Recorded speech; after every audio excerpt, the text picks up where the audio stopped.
Olá, boa noite a todos. Vamos para mais um dia de live, de conversas sobre atividade policial. Agora são 19h29. Daqui a pouco o Major Novo da Polícia Militar do Rio de Janeiro estará com a gente debatendo o impacto das decisões judiciais na atividade policial. E hoje vamos tratar de forma genérica e vamos falar também da decisão do STF, que impôs várias restrições à atuação policial no Rio de Janeiro. Vejo que o Major Novo já está online, já deve entrar. E vamos conversando enquanto os seguidores vão acessando. Temos 9 seguidores. Obrigado a todos que nos assistem. Quarta-feira, 19h30.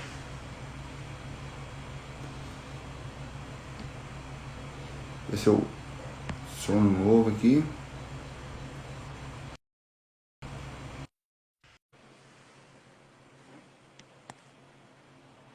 Major Novo já está entrando. Major Novo, boa noite. Como é que tá, doutor? Tudo bem? Tudo tranquilo? Satisfação fazer a live com o senhor. Pô, prazer é meu, doutor. Muito bom.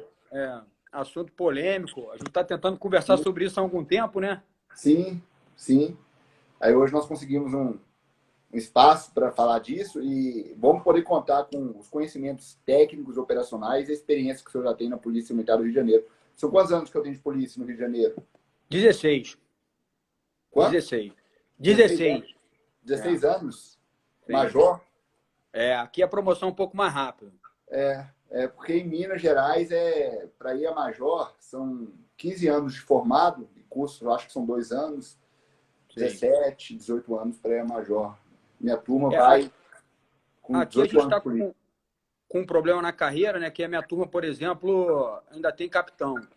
Então fui um felizardo aí de ser promovido rápido no merecimento, né? Vai, parabéns. E estamos aí nessa batalha, desses 16 anos, 10 dedicados ao BOPE. Então tem um conhecimento profundo conhecimento operacional profundo da atividade policial das tropas especiais aí do Rio de Janeiro, né? Da tropa Sim, especial do Rio de Janeiro. E agora no choque, né? Que também é uma tropa especial. sim. Agora eu estou com essa missão bem difícil de ser subcomandante operacional do Batalhão de Polícia de Choque, que é o maior batalhão da polícia do Rio de Janeiro, né? A gente tem 1.000 homens no nosso efetivo e é um batalhão característico pela versatilidade dele, né? Ele faz de tudo um pouco, desde escolta de autoridades até operações em áreas de alto risco. Então é um batalhão muito complexo. Então é um desafio que eu já estou nele já há 1 ano e 9 meses, né? E estamos tentando desempenhar da melhor maneira possível. Bacana. E é um batalhão que está sempre no centro das atenções, né? Sempre. Porque protesto tem sempre, estão sempre presentes nas manifestações, né? Garantindo o exercício do direito fundamental, a segurança desse direito fundamental ao protesto, né? Que é um direito legítimo, Sim. se exercido pacificamente, né? Então, realmente um batalhão de destaque, né? O qual o senhor é o Sim. subcomandante. É uma honra estar aqui É uma honra estar aqui e deixar bem claro, doutor, que eu falo não pela polícia, né? Aqui é um Sim, momento. É bom a gente deixar isso claro, né? São as minhas opiniões que eu vou colocar aqui. A gente vive num estado livre, né?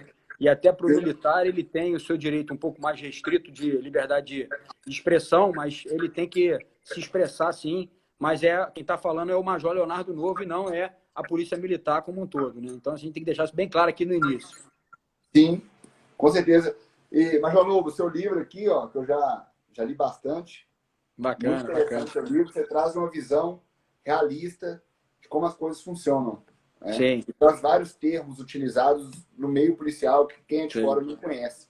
Então é um livro que eu estou gostando em razão uma leitura do direito real, né? sim,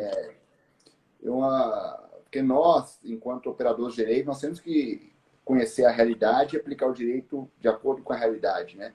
É muito fácil decidir para quem vive somente, a vida toda cuidou somente de estudar, ler livros, bons livros, mas não tem experiência de vida nenhuma. né? A Sim. tendência a dar boas decisões, a não dar boas decisões é muito alta. O senhor é um exemplo disso, né?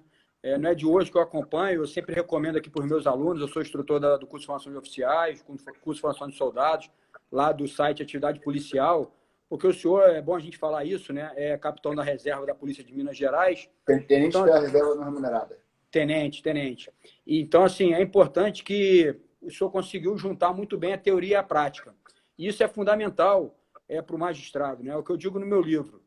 A teoria e a prática, principalmente na área criminal, elas não andam separadas, elas andam juntos, porque existem alguns termos, muitos dos processos, e aí quando eu fui juiz militar lá na auditoria, a gente sempre debatia isso com a juiz auditora, de que muitos processos são muito mais policiais do que processuais. Então, é muito importante ter esse conhecimento prático para que você consiga julgar, né, e fazer a função de justiça com plenitude. Então, isso é muito importante. O senhor é um exemplo. Não é média, não sou de ficar fazendo média, mas eu acho que isso tem que ser reforçado aqui.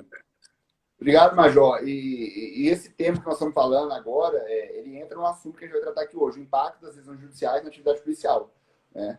E é muito importante entrar nesse tema, porque hoje nós vivemos a vida no Brasil, ela tem as pessoas levam tudo para a justiça. Sim. E a atividade policial, ela vai parar muito na justiça, né? Faz parte, o acesso à justiça é livre.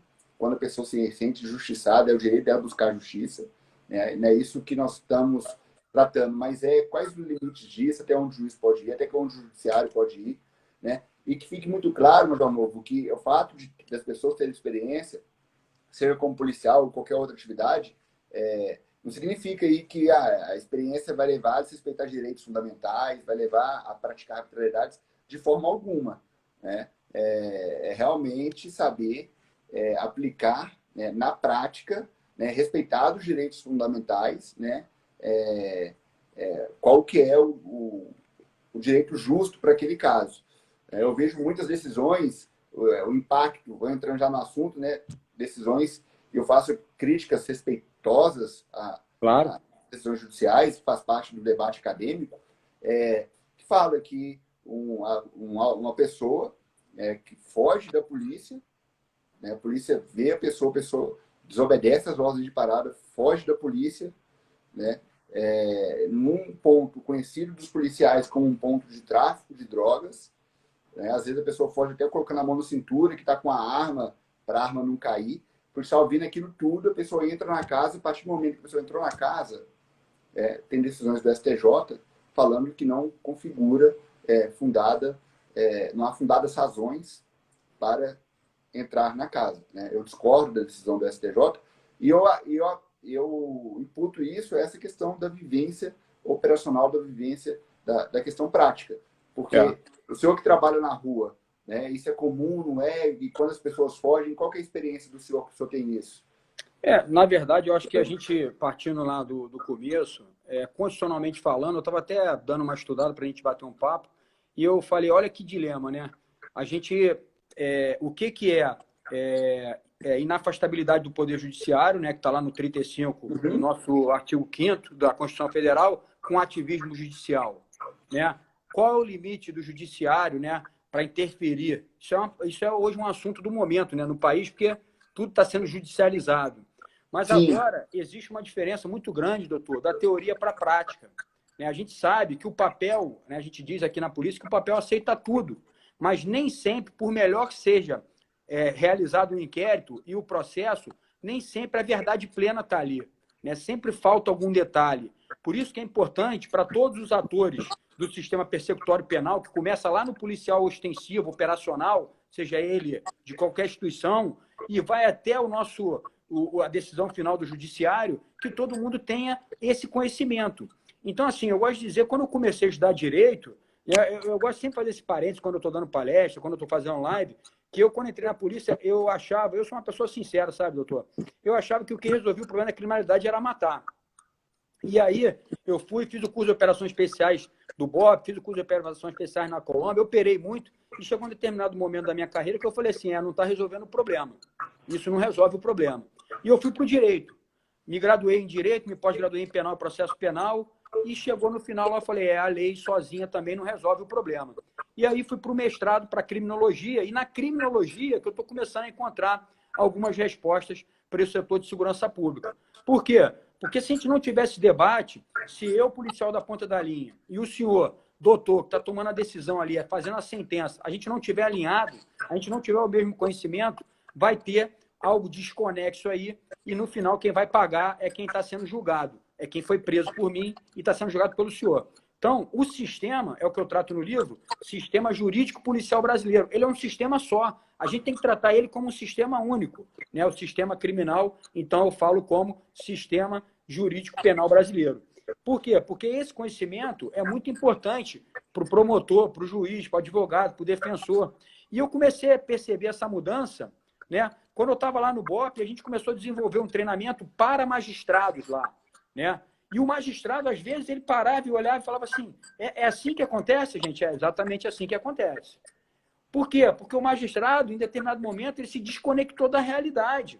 Não é crítica, a gente está tendo uma discussão aqui saudável, né? O senhor é uma exceção. Então, magistrados aqui do Rio de Janeiro, a gente tem como exemplo a própria doutora Ana Paula, da auditoria, a doutora Tula, que está na vara criminal, o doutor Marcos Abraão, que eles buscaram essa aproximação da polícia para entender de fato o que está acontecendo na ponta da linha e diminuir esse ato da teoria com a prática. E o resultado foi excelente.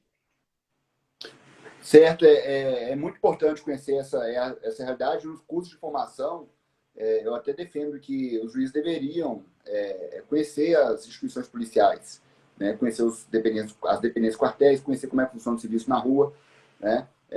Porque isso faz diferença. Tanto é que a exigência de prática jurídica para ingressar na magistratura tem finalidade a experiência de vida, né? Então, eu sou até um crítico, porque eu acho que deveria existir atividade profissional de qualquer ramo, porque o juiz ele não tem que ser somente um bom conhecedor de leis, né? Um bom juiz ele conhece muito mais do que as leis. O direito é multidisciplinar.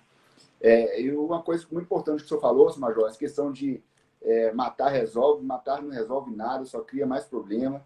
Né? Aquele discurso que eu discordo profundamente de que bandido bom é bandido morto. Isso aí, você mata um bandido ali hoje, amanhã tem outro no lugar, né?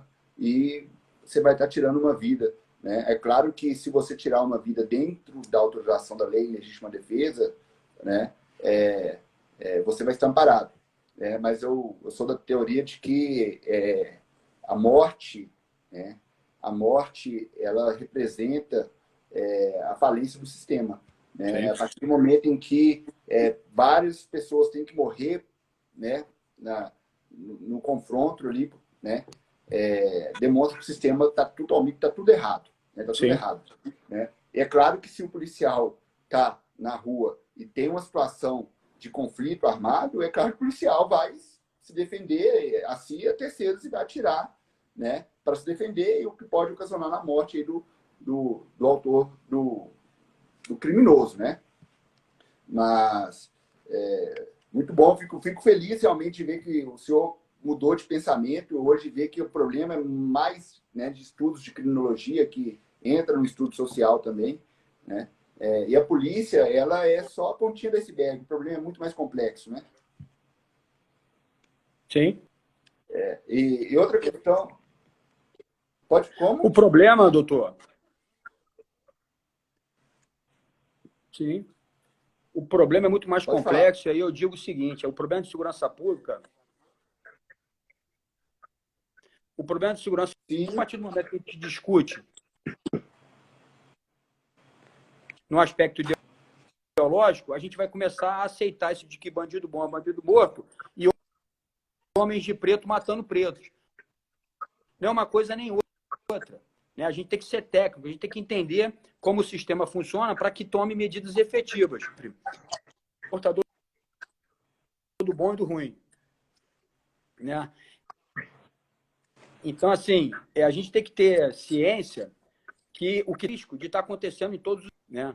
Então, assim, eu lá no BOP há 10 anos atrás, quando eu dava instrução, e o BOP dá instrução para polícias do Brasil inteiro e até do mundo, e dá instrução para polícias do Brasil inteiro e até do mundo,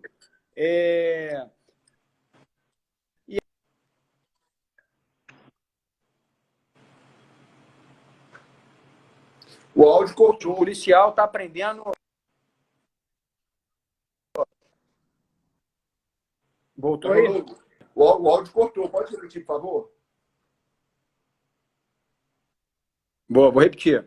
Então, assim, como o BOP dá instrução para polícias de outros estados, de outros países, às vezes a gente achava que a gente estava acima do tom. E era interessante, né, que às vezes, hoje, conversando com esses policiais, 10 anos depois, de Minas, de São Paulo, de Pernambuco, a gente começa a ver que começa a ter problemas como o Rio de Janeiro, como a entrada do fuzil, como áreas de intensa, áreas com muita influência do tráfico, né, com território dominado pelo crime. Então é aquilo, o Rio de Janeiro, a gente tem que estar de olho nele, principalmente nos outros estados, para que não repita os mesmos problemas. Isso, estou falando de polícia, estou falando no aspecto judiciário também. Sim, serve como um laboratório de aprendizado para os outros estados, né? Sim. O trabalho em Poço Expresso serve para ensinar muitas instituições, né? Tanto é que o BOP é referência, né? Como o senhor acabou de falar, né? E outra questão, seu Major, em relação, nós tivemos recentemente aquela polêmica decisão do Supremo Tribunal Federal, né? Na DPF 635, o relator Edson Fachin, ele deu uma liminar que depois foi submetida ao plenário, né, que referendou a decisão. E ele colocou alguns parâmetros para a atuação da Polícia Militar no Rio de Janeiro, né? Houve aí o Partido Social, foi o deixa eu verificar aqui, o PSB, o Partido Social Brasileiro, ajuizou a ação e relatou nessa ação acontecimentos de operações da polícia em maio, né? Salvo engano, 15 de maio, que resultou na morte de 13 pessoas, e depois uma outra operação que resultou na morte de um jovem de 14 anos. Que houve 70 tiros na casa, segundo falava a notícia, e no dia 15 de maio, nesse confronto que envolveu a polícia e os criminosos, né? Eu não vou fazer aqui discurso de politicamente correto, tá? Policiais e vítimas. Não são. São criminosos, né, que estavam armados parando contra a polícia, né? Contra as pessoas lá no morro, né, no aglomerado. Tanto é que mesmo sem a atuação da polícia, já houve notícias de mortes sem a atuação da polícia de pessoas que moravam, né, no aglomerado. Né? E não houve isso? Ou estou enganado? Então essa... Para a gente fazer uma análise da decisão, né, vamos fazer primeiro o voto do Fachin, do ministro Fachin. Né? Eu acho que assim, a primeira coisa que chama atenção quando você lê o voto do ministro Fachin é a questão que ele diz que as operações policiais elas devem ocorrer em caráter de excepcionalidade. E aí a pergunta que eu digo, será que o Rio de Janeiro não está em caráter de excepcionalidade? Né? Hoje mesmo, aqui, um jornal de grande circulação mostrou um vídeo, né, de que é o chefe do Morro da Rocinha hoje, sendo escoltado por mais de 20 criminosos entrando num baile funk. Né? E rolou uma mensagem lá em aplicativos de conversa, dentro da Rocinha, dizendo o seguinte: quem vazou o vídeo, a foto, né, o vídeo do dono do morro, vai morrer. Isso não é questão excepcional? Ou seja, as comunidades do Rio de Janeiro hoje, na sua grande maioria, elas vivem numa excepcionalidade. A excepcionalidade é a regra. Né? Então, assim, dentro desse próprio vídeo, continuando no exemplo, tinha um criminoso com uma .50. O senhor sabe muito bem o que é uma .50, é a capacidade que é uma .50. O estrago que ela faz. Né? Exatamente. Então, assim, o Rio de Janeiro hoje, ele vive uma excepcionalidade. Mas antes até da DPF 635, tiveram decisões judiciais no Rio de Janeiro tentando conter, né, a ação policial. O que eu já de cara digo que não funciona, doutor. Sabe por que não funciona? Porque eu vi isso acontecer na prática. Em 2010, aquela operação de retomada do Complexo do Alemão, que ficou muito noticiada, né, no Brasil, ela é resultado de uma restrição não judicial, mas administrativa de atuação policial naquela região. Estava acontecendo uma obra do PAC, Programa de Aceleração do Crescimento, na região, e a polícia ela estava dada em operar ali. O que aconteceu? O alemão se tornou o principal QG do Comando Vermelho e teve que desencadear uma operação daquela magnitude. Então, assim, lógico que a gente tem que discutir os dois aspectos. A polícia, ela tem que rever os protocolos de atuação dela.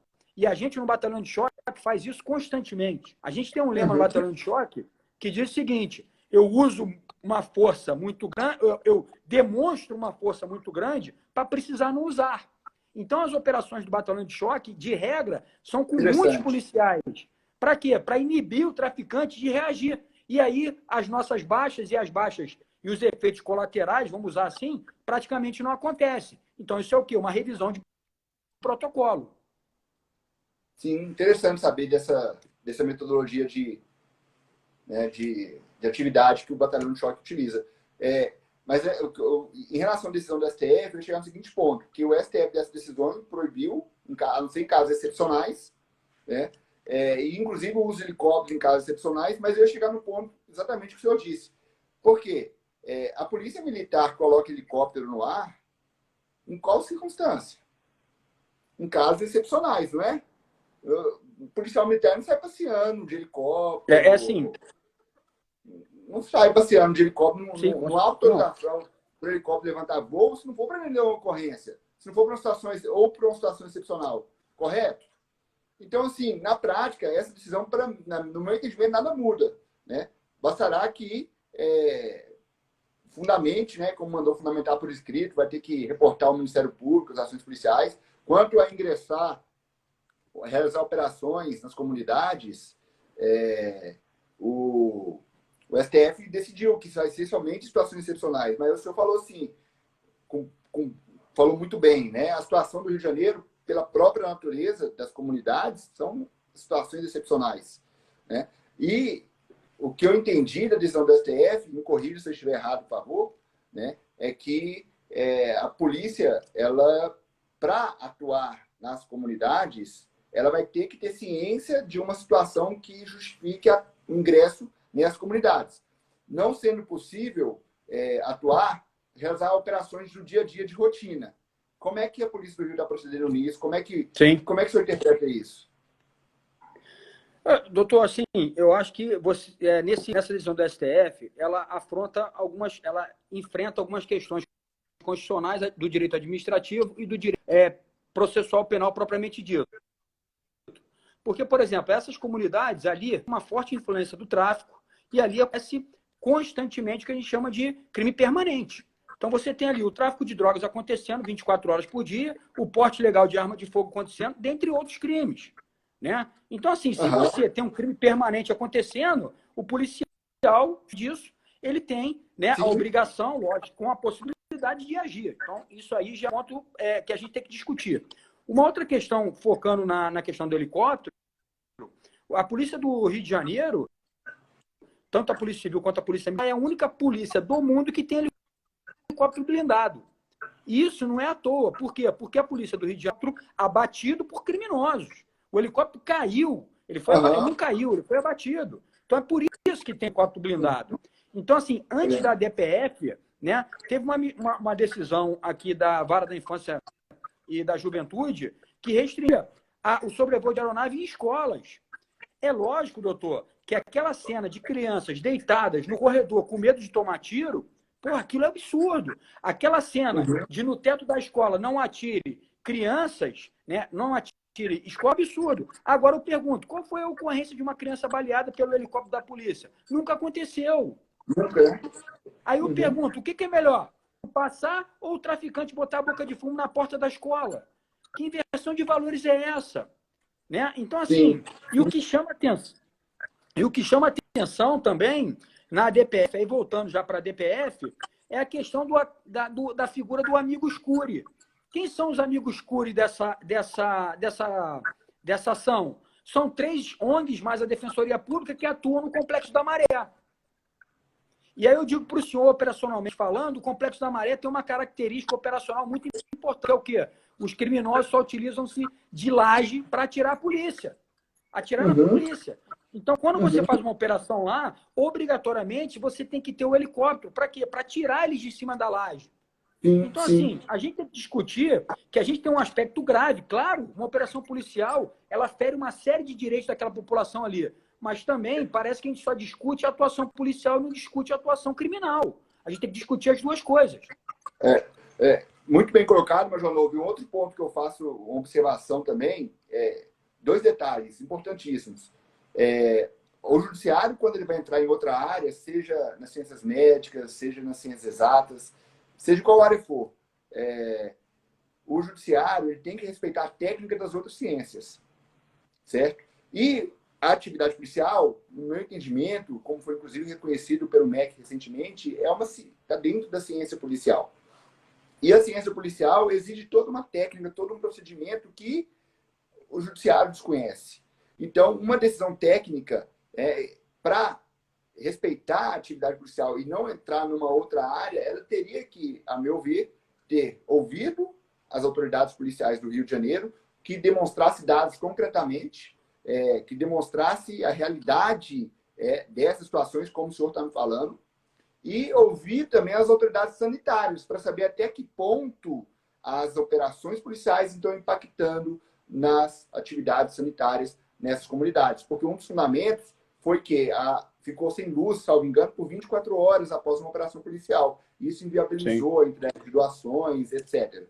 Então, assim, tá dando errado? Então vamos sentar aqui. Senta com o comandante-geral, chama lá o comandante-geral, chama quem são os principais gestores desses assuntos da Polícia Militar. Chama as autoridades sanitárias, senta aqui. O que nós vamos fazer para resolver isso aqui? O judiciário, eu não estou ali na rua, eu não estou trabalhando ali, eu não conheço a realidade. Me fale qual é a realidade do Rio de Janeiro, com dados, com fatos, com ciência, para eu decidir. Olha, tem como realizar a operação policial, sim, mas tem que observar isso, isso e isso. As autoridades sanitárias com as autoridades policiais iriam chegar num consenso. Eu acho que seria uma decisão mais técnica, sob o ponto de vista jurídico. Eu defendo, inclusive, só atuo na tropa de choque, que é uma atuação muito específica, né? A questão do distanciamento do disparo, a altura do disparo, quando pode disparar, quem que autoriza o disparo. Tem várias técnicas que nós não conhecemos. Eu não sei. O senhor sabe muito bem. Eu não sei essas técnicas, mas o senhor sabe. Eu vou dar uma decisão numa ocorrência de tropa de choque sem ouvir um perito que me explicar como é que funciona a tropa de choque. Não vou. Eu posso até dar, mas a decisão vai ser, do ponto de vista técnico, equivocada. Então, acho que o STF, se ele tivesse ouvido as autoridades sanitárias, se ele tivesse ouvido as autoridades policiais, se ele tivesse ouvido especialistas, antes de decidir, eu acredito que teria sido uma decisão, sob o ponto de vista mais técnico, uma decisão mais legitimada do que a decisão que foi proferida. Né? Sem entrar, está certo ou está errado a decisão, estou falando que nós temos, nós juízes, judiciário, tem que ouvir as pessoas que são técnicas nos assuntos. E hoje em dia, Major, todo mundo quer falar de polícia, todo mundo quer falar de segurança pública e fala o quê? O que vem na cabeça. Né? Desconsidera todo o estudo técnico daquelas pessoas que são especialistas para falarem e fala o que vem na cabeça. Eu acho isso, eu acho aquilo. E nós não vimos as pessoas falando assim, que vem na cabeça de outras áreas, como na medicina, nas exatas, que as pessoas não têm nem o que falar.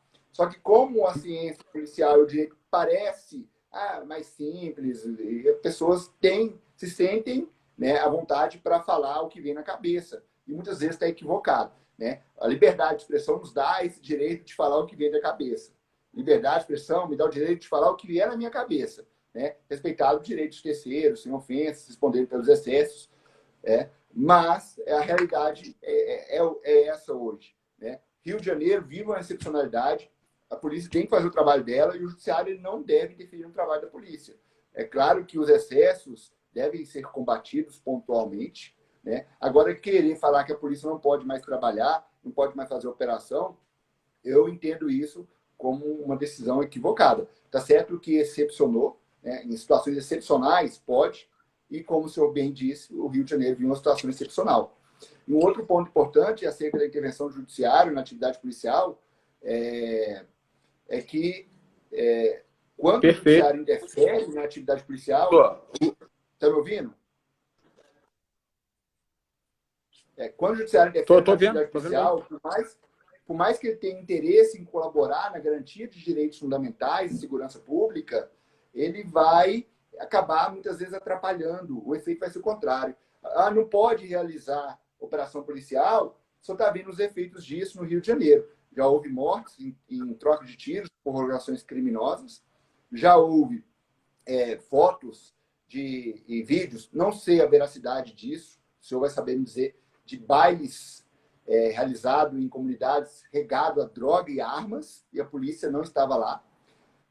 E eu vejo também, agora, até um apontamento que eu faço em relação à polícia, que o STF também não proibiu a atuação nesses casos, porque justificou, é um caso excepcional. Né? É um caso excepcional. Às vezes isso, e muitas vezes a polícia deixando de atuar, às vezes até uma forma de protestar contra a decisão do STF por entrar aí na área de segurança pública sem ouvir quem deveria ter ouvido, né? O que o senhor entende disso?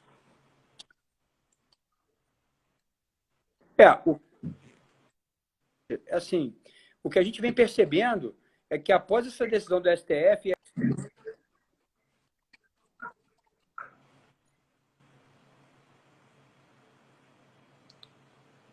Seu Major. Tá ouvindo? Tô ouvindo, pode falar. Tô. Major Carreira, então, um abraço. A interpretação da decisão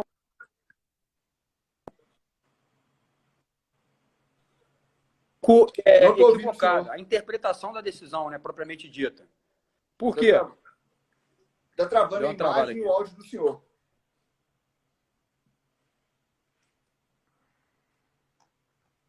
Seu Major.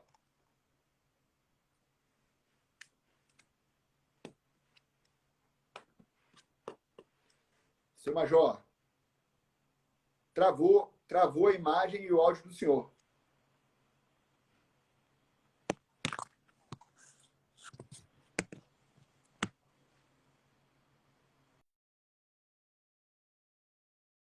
Bom, Larissa. Vamos dar continuidade aqui. O Major Novo já deve estar voltando. Caiu a conexão dele. Vou convidá-lo novamente. Vamos ver se agora ele volta com boa conexão. Major Carreira, bom vê-lo por aqui. Larissa. Denis. É isso mesmo, André. Eu acredito que deveria ser a regra. Deveríamos ouvir as outras ciências antes de decidir. Vamos lá, voltou agora a conexão, tá ok. Pode falar, senhor Major. Pode falar.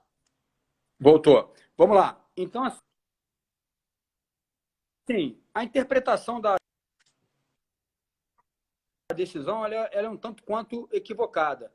Porque, na minha opinião, é uma restrição, mas é uma restrição do Rio de Janeiro, ela é excepcional e você consegue muito bem justificar a atividade. Agora, o problema é que quando você dá esse retraimento aparente, né, da própria, o tráfico avança, o crime avança. A gente começa a perceber o que em várias de facção criminosa, o Rio de Janeiro ele tem uma característica criminal, né, onde nós temos praticamente 4 ou 3 facções criminosas, né, porque 2 estão se fundindo, né? Então, nós Comando Vermelho, o terceiro comando, o ADA, que está praticamente em extinção, a própria milícia, que é uma organização criminosa, e uma tentando tomar o território da outra. Por quê? Porque na cabeça deles, né, deu um passo atrás, o que não é verdade. Agora, isso tem um efeito. Por quê? Porque as operações, ao invés de acontecer de maneira planejada, elas acontecem de forma emergencial. E aí, operação emergencial, o dano colateral, a possibilidade é muito maior. Foi o que aconteceu recentemente com a gente do São Carlos, onde criminosos do Comando Vermelho tentaram tomar aquela comunidade e o batalhão de choque foi acionado. Resultado, um policial do batalhão de choque foi vitimado, né? Graças a Deus está tudo bem, mas antes, durante a troca de tiro entre os traficantes, uma senhora, uma mãe de família, morta. Então, assim, a gente tem que entender que a segurança pública do Brasil ela precisa caminhar muito. A gente precisa evoluir muito, né, no aspecto da segurança pública, mas com a polícia. Porque se está ruim com a polícia, sem a polícia vai ficar muito pior. Né? Com certeza. Então, assim, o que a gente tem que começar a discutir, né, essa DPF é um exemplo disso. Você vai ter que tomar uma decisão tão importante de restrição de atividade policial e você só vai ouvir um lado, você só vai ouvir o lado que é a favor dessa restrição e o lado técnico policial. Vamos chamar os especialistas aqui e vamos entender quais podem ser as consequências dessa restrição. Então, assim, o assunto de segurança pública ele tem que ser tratado de maneira científica. Não não é de maneira ideológica. É o que eu acabo defendendo. A gente tem que discutir isso, né? As políticas se abrir mais para a população e assim a gente vai... Porque o próprio policial, ele é usuário do serviço que ele... E é o que eu digo, segurança pública hoje é o bem mais importante, porque sem ele, os outros não podem ser oferecidos de maneira plena. Sem seguro saúde, não tem educação e não tem vida. Perfeito colocação do senhor. A segurança pública, ela é uma asseguradora de direitos fundamentais. Não adianta o judiciário forte, independente, decidir que você tem direito à liberdade ambulatorial, você tem direito à paz, se você não tiver quem vai te assegurar isso, né? Basta ver quando a polícia entrou em greve, o que aconteceu com os locais que a polícia entrou em greve. O número de homicídios foi lá em cima, o número de roubos foi lá em cima, então vira um caos social, né? Então a polícia, os órgãos policiais, os órgãos de segurança pública são os órgãos que garantem, né, o exercício desses direitos fundamentais na prática, né? E nós não podemos decidir sem pensar na prática. A própria lei de introdução às normas do direito brasileiro, Major Novo, ela fala que quando o gestor público decidir, ele tem que levar em consideração as consequências práticas, administrativas, jurídicas, o impacto da sua decisão. Então, o impacto de uma decisão judicial, o impacto de um gestor público, ele tem que ser colocado na ponta do papel, né? Eu vou decidir assim, quais vão ser as consequências disso? E se eu decidir assim? Eu tenho possibilidade de decidir dessa forma, né? Qual vai ser a melhor forma que vai atender de uma forma melhor o interesse social? Isso também faz parte do direito, né? Mas, infelizmente, é pouco trabalhado isso, né? Os órgãos policiais são órgãos que, antigamente, eram órgãos que eram vistos, né, na época de ditadura, etc., como órgãos da segurança interna do país e eram órgãos que via o criminoso como inimigo. Hoje não, hoje são todos, independente se criminoso ou não, são todos aí portadores de direitos fundamentais e a polícia está ali para somar, para ajudar. É claro que na hora nós temos aí a realidade no Rio de Janeiro, como o senhor conhece 1000 vezes melhor do que eu, né, que o policial militar está ali na rua, está numa comunidade ou está em uma situação que começa uma troca de tiros, né, e muitas vezes nessas trocas de tiro nós temos pessoas que não têm nada a ver com a ocorrência, que são baleadas e sem perícia, sem nada conclusivo, determinante, vem a imprensa e fala que foi quem que baleou? Que foi o policial, né? Sem ter uma conclusão técnica a respeito disso. E eu me pergunto também que muitas vezes, né, há críticas à atuação da polícia eu acho que por prazer em criticar a atuação da polícia, porque vende mais, né? Você publicar uma notícia elogiando, eu acho que o número de cliques vai ser muito menor do que uma notícia trágica, né? Então, acho que tem até esse interesse de querer ter mais repercussão midiática do que publicar boas notícias da polícia, né? Então, a polícia está ali na ponta da linha, o senhor está na ponta da linha, o senhor está colocando a vida, né? O que eu acredito, né? É a única profissão, é o policial, que sai para trabalhar, fala assim, ó, se eu morrer, foi uma defesa da sociedade, né? Vai para uma situação iminente de risco de vida, que o senhor sabe, aí no Rio de Janeiro, né? E é pouco valorizado, né? Então, assim, é uma profissão pouco valorizada pela imprensa, pela sociedade, que está ali dando a vida para preservar a paz, para preservar o exercício de direitos, né? Pode falar, senhor Major. Essa questão da imprensa e da sociedade é complicado, porque eu gosto sempre de dizer, né, que os valores pessoais, infelizmente, estão acima dos institucionais e republicanos. Entretanto, né, a gente, sempre que eu estou dando aula aqui para os meus alunos, que o policial, a principal característica do policial de hoje é a versatilidade. Sim. O policial, ele tem que ser versátil. Por quê? Porque o mesmo que vai trocar tiro com o criminoso. Cortou o áudio. Criminoso, inferioridade numérica, inferioridade... Voltou? Voltou, pode falar.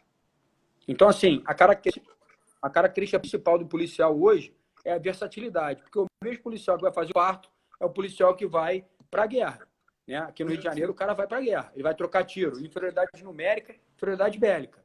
Então, assim, como é que prepara um policial desse? Como é que prepara um profissional desse?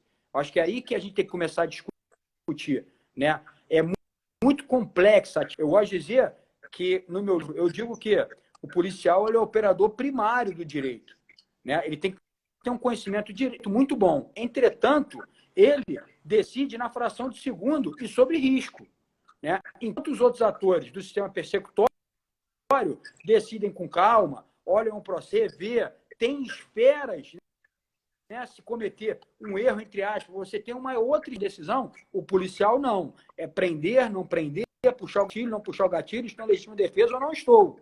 Então, assim, a gente tem que começar a tratar esse profissional com mais seriedade, investir mais na formação desse profissional, dar condições para ele prestar um serviço melhor. E, além disso, doutor, a polícia, existem vários estudos deles, que a polícia é o órgão público de maior interação social. Então, assim, eu passo a vida inteira sem encontrar um juiz na minha vida, sem entrar no judiciário. Agora, um policial é de esquina, né? Então, tem que começar a rever do policial, como eu vou for esse policial e a importância dele, para a gente não fugir do nosso tema, dentro do sectório. Porque, senão, a gente não vai conseguir, né, trazer justiça nunca para o nosso país. Perfeito suas colocações, Major. Eu concordo com tudo que o senhor disse. E na rua, ali, eu costumo falar, complementando o que o senhor disse, né? O policial, isso tem que ser levado em consideração também que ele é um ser humano, como qualquer outro, não é uma máquina em que a gente calcula milimetricamente, né? Vou calcular milimetricamente todos os detalhes da ação policial, isso não existe, né? E ele tem que agir na hora. Se ele não agir, ele morre, né? Se ele não agir, ele morre. E nós temos um alto número de mortos, policiais mortos no Rio de Janeiro, em comparação com os demais estados. E isso tem que ser levado em consideração. E se o policial errar ali na rua, ou ele morre, ou ele mata uma pessoa, se puxar o gatilho. Às vezes a pessoa não vai ter relação com o fato. E eu não, se eu errar, Major Novo, o tribunal vai reformar minha decisão e eu vou dormir tranquilo. Né? Eu vou dormir tranquilo, porque sabendo que ainda que eu tenha errado numa decisão, ela foi reformada, pode ser revista. Agora, se o policial errou na rua, se o médico errou na mesa de cirurgia, né, deixa marcas para o resto da vida na pessoa, né, ou na família aí. Então, assim, é extremamente complexo ser policial, tem que conhecer muito direito, mas tem que conhecer várias outras áreas também. A execução da atividade policial em si ela é extremamente complexa, é uma das mais complexas que tem no país, sem dúvida alguma. Né? E o judiciário, Major Novo, ele tem que levar isso em consideração. Eu percebo que chamando a responsabilidade para mim, que muitas vezes a gente lê decisões, né? Não tem como conhecer cada caso, porque eu não sou juiz de todos os casos, obviamente, mas que é divulgado, né? Sem conhecer com profundidade, o que me permite, não conhecer com profundidade, me permite fazer conclusões equivocadas, então tem que ter muito cuidado. Mas o que a gente percebe é que muitas decisões, muitas intervenções do judiciário, ele não observa nada disso que o senhor falou e que eu falei. A realidade do policial na rua, a exigência de um conhecimento multidisciplinar, exige muito do policial sem dar condições de trabalho, né? Exige muito do policial sem permitir que ele tenha, né, condições materiais do trabalho, sem pensar no psicológico que ele estava, às vezes já está 48 horas trabalhando na rua e aquilo pode causar 24 horas na rua e aquilo causa necessariamente a pessoa já não está ali com as suas condições, com a sua rigidez física e mental pronta para atuar, mas precisou de ficar atuando porque a sociedade precisou dele, o crime não para, né? E isso tem que ser considerado uma decisão judicial. Decisão judicial não é pegar o artigo da lei seco, pronto, é isso e acabou.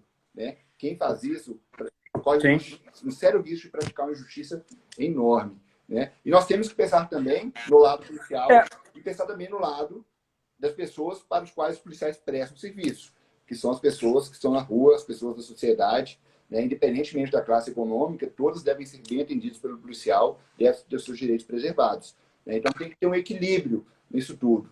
Né? E muitas vezes eu percebo que falta equilíbrio. Né? Muitas vezes é ferro no policial e ponto final. Né?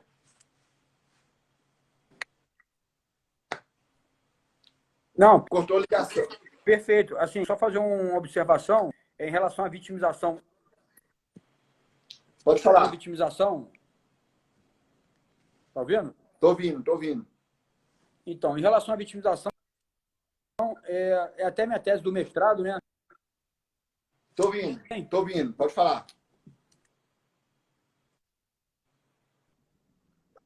Tá ok aí? Então, em relação à característica triste, né, na sua história, que Não tô ouvindo, não tô ouvindo. assim, em média, interessante aqui.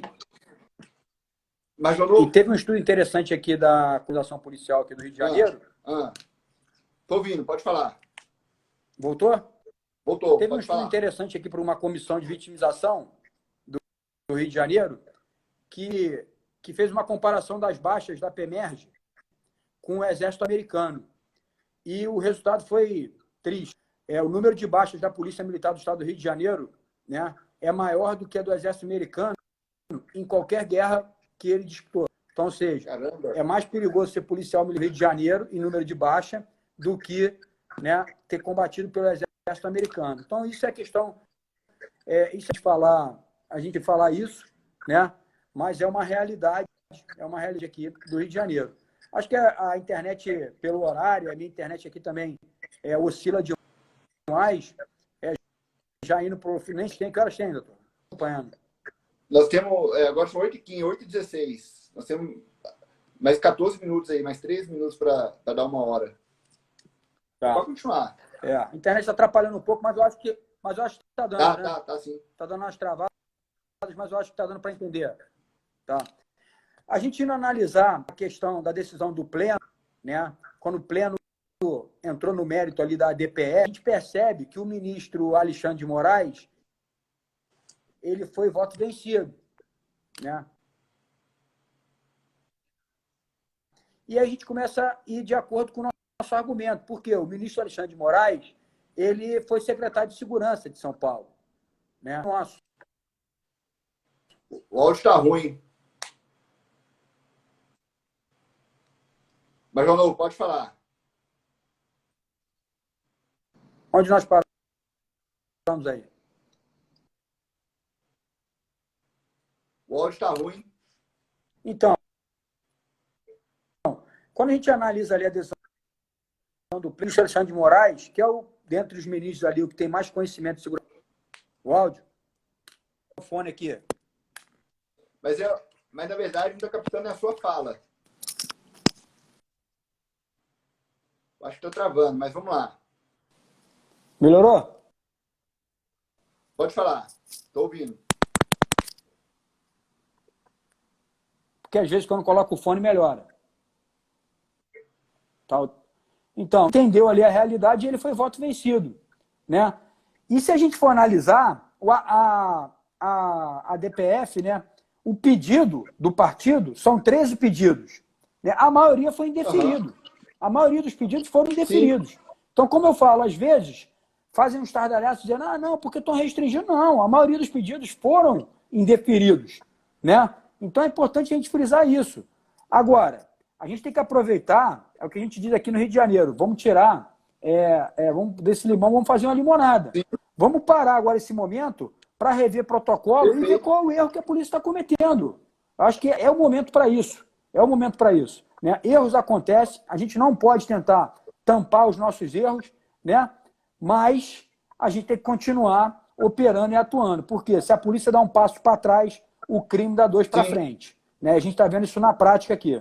Perfeito. E eu concordo com o voto do Alexandre de Moraes. O Luiz Fux seguiu o voto do Alexandre de Moraes, inclusive, porque não cabe ao judiciário entrar na forma de atuação da polícia. Trazer uma diretriz genérica, uma diretriz geral, como a polícia deve atuar. Isso aí cabe ao próprio Estado, cabe à própria polícia realizar, né, esse estudo, essa análise de como deve atuar. Mas, como disse, o STF não proibiu, né? Ele colocou excepcionalidades à atuação, né? E cabe à polícia no Rio verificar essa excepcionalidade e comunicar ao Ministério Público que continua atuando, né? E é o momento oportuno que a polícia tem para estudar os seus protocolos realmente, ver o que é bom, continua, o que é bom e pode melhorar, e o que não é bom e deve ser mudado ou deve ser retirado, né? Como o Major disse, é um excelente momento para isso. né? E outra questão, senhor Major, em relação ainda aos impactos das decisões judiciais na atividade policial, é que eu vejo muitas decisões, já vi várias decisões, entrarem no mérito da abordagem policial na rua para falar que aquela pessoa não estava em fundada suspeita, razão pela qual a prova com aquela pessoa que foi apreendida com uma arma ou uma droga, ela é ilícita, né? Eu vejo isso com reservas também, por quê?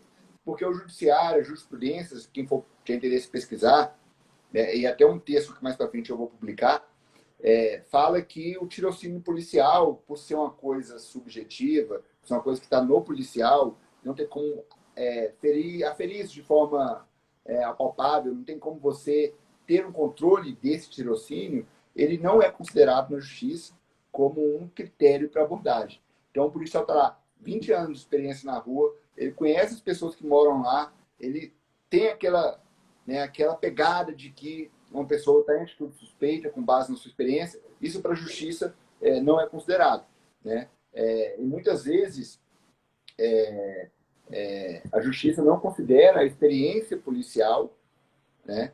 E entende que naquele caso não havia nenhum critério para fundar a suspeita e reconhece a ilegalidade aí da busca e reconhecendo consequentemente a ilegalidade da prisão. Isso acontece muito também, né? Eu vejo isso com reservas, por quê? Porque a experiência de vida que uma pessoa tem na sua atividade profissional, no meu entendimento, isso tem que ser respeitado também, né? Porque eu digo, pode falar. Eu defendo, doutor, que tem dois conceitos jurídicos que são muito importantes para a atividade policial, que é fundada a suspeita e fundada a razão. E eu digo também, eu reforço isso, que somente o policial é capaz de definir o que é o que não é. Por quê? Porque, às vezes, uma conduta que, para mim, né, é suspeita, exatamente por eu ter esse conhecimento, né, para uma pessoa de fora da atividade policial, não é. Né? Não é. E aí, a lei deixa claro, né? O próprio, a gente tem julgados em relação a isso, diz que a abordagem, propriamente dita, ela não é nenhuma restrição de direito, ela é um mero aborrecimento. Mas, por um outro lado também, a gente avaliando os dois polos, o nosso policial, às vezes, ele sabe muito bem operacionalmente, mas não sabe botar no papel aquilo. Então, assim, eu estou ensinando meu policial lá a rastejar, se defender de uma granada, se abrigar, mas eu não consigo colocar na cabeça dele para que ele consiga colocar a realidade toda no papel. É o que a gente vê na lei de drogas, na 13.343. É claro isso naquela lei. O policial, ele não consegue, né, colocar no papel os requisitos ali, né, de definição da tipicidade legal, né, do crime. Então, assim, isso a gente tem que trabalhar também. É o que eu digo, meu policial é muito bom para a guerra, mas ele é muito ruim de papel. Ele não consegue botar, né, o que de fato aconteceu na ocorrência. E aí a gente começa a ter, né, fragilidade probatória. Uhum. Então, tem que colocar exatamente o que aconteceu de forma técnica no papel.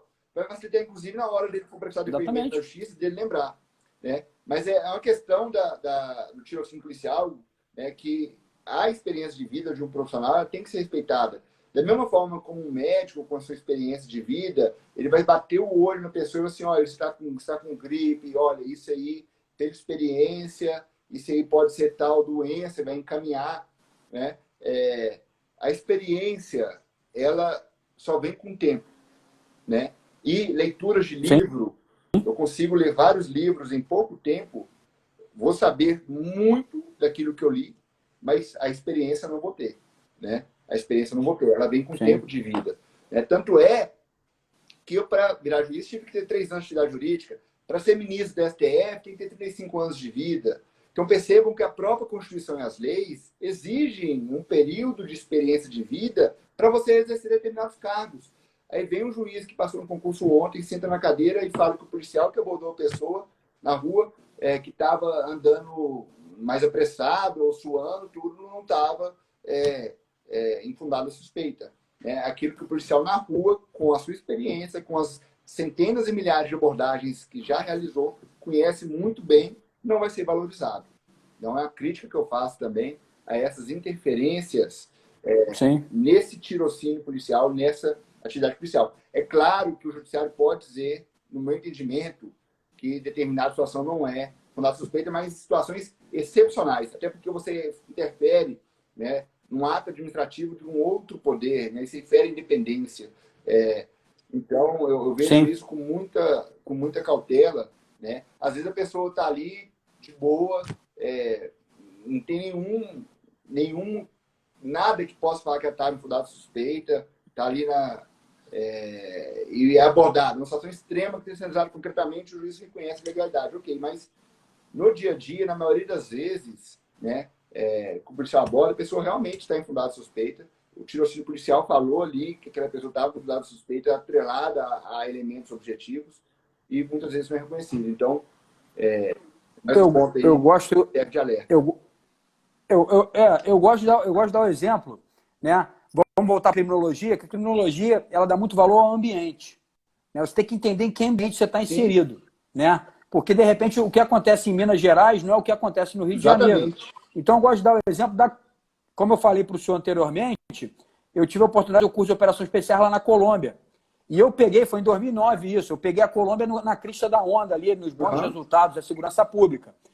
E assim, eu gosto de dar um exemplo quando eu estou dando abordagem de veículos para os meus alunos sobre o insufilme.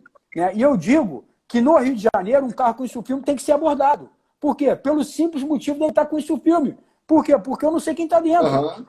Então, assim, mas isso numa outra localidade, num outro local, de repente não é. Então, eu gosto de dizer, e o princípio fundamental do meu livro diz isso: a lei não acompanha a vida. Né? Não acompanha a velocidade da vida. Então, assim, lá na Colômbia, o que eles fizeram? Ó, a gente está com os índices de criminalidade muito altos, que de agora, garupa e motocicleta é proibido,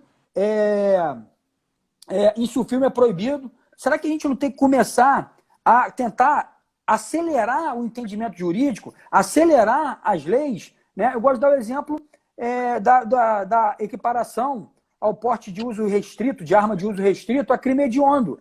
Isso é de 2017. Entretanto, no Rio de Janeiro, eu tomo tiro de fuzil desde a década de 90. Olha que absurdo. Então, agora eu estou começando a tomar tiro de ponto .50. Ou seja, um camarada que é preso com uma ponto .50, ele está cometendo o mesmo crime do camarada que é preso com um fuzil. Isso tem que ser diferente. Então, assim, a gente tem que começar a entender, né, a amplitude do problema e aonde isso vai. Né? Aonde isso vai? Então, essa questão passa pela fundada suspeita, passa por esses conceitos abstratos do direito, né? Porque quando o conceito é abstrato, a gente pode interpretar para um lado ou para o outro. Sim, aí vai falar a experiência, né? A experiência que tem quem está interpretando, né?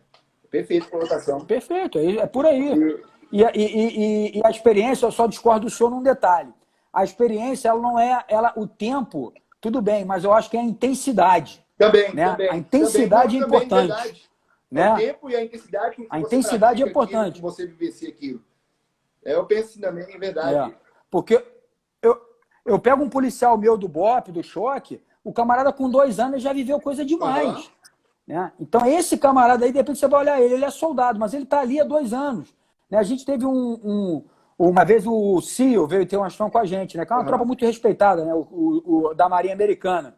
E a gente lá meio que, né, rendendo homenagem para os caras e tal. E os caras pararam e falaram assim, para. Quem é guerreiro aqui são vocês, pô. Qualquer um de vocês aqui tem muito mais horas operadas do que eu.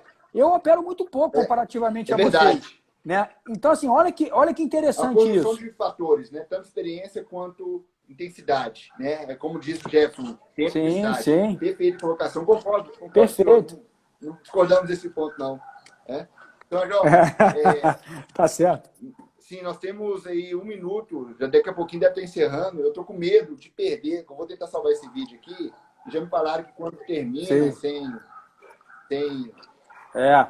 O Instagram é ditador, ditador o Instagram. Eu estou querendo aqui, estou com medo de encerrar sozinho, eu perder o vídeo, né? Tá. Então...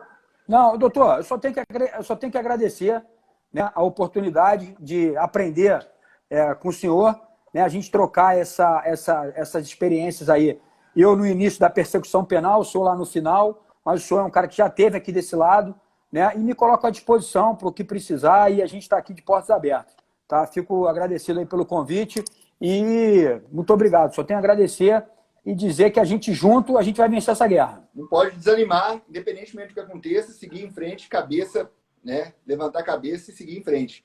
Obrigado pela oportunidade de estar debatendo com quem realmente conhece da vida prática operacional policial numa realidade tão excepcional quanto a do Rio de Janeiro. Né? servir onde o senhor serve aí, o senhor está preparado para servir em qualquer unidade do país. Né? Então, obrigado pela oportunidade. Né? Doutor, isso aí. Foi excelente. Está aí. Força e honra. Força e honra aqui. sempre. Vamos falando. Valeu. Um grande abraço. Valeu. Força e honra, Caveira. Um grande abraço. Até mais. Tchau, tchau. Valeu. Até mais.